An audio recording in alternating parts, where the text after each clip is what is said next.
Bu temir yo'lda 250 million dollarlik Lamborghini turibdi. Va unga qarab katta poyezd tezlikda kelyapti.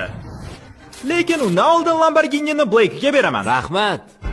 Poyezddan oldin Sani Lamborghiniga qarab 8 ta askar 10 mingta o'q bilan otishadi. Bu ko'rganlarim ichidan eng qo'rqimchlisi. Ha, juda qiziq bo'ladi. Va 24 soat ichida sen xohlagan narsani qursang bo'ladi Lamborghinini saqlab qolish uchun. Vaqt ketdi. Xo'p, himoya uchun qilinadigan birinchi ish shlakoblokdan devor. Bundan keyin bir nechta konteyner muzlatgichlar bilan to'la va keyin esa bir nechta mashina. O'ylashing bo'yicha shuncha narsa 10 mingta o'qni to'xtatib qoladimi? Menimcha ha, Jimmy. Mayli, hozircha bu yer bo'sh. Qurilishni boshla. Blake birinchi bo'lib 3 ta do'konga ketdi. Men unga kredit kartamni berdim va u 78 ming dollar ishlatibdi. Sizlarni bu narsalar bilan charchatgim kelmayapti. Shuning uchun buyurtma kelgan joydan boshlaymiz. Materiallarning birinchi qismi keldi. Yo xudo, shuncha narsa sotib oldimmi? Bu hali hammasi emas. Unda suv tashuvchi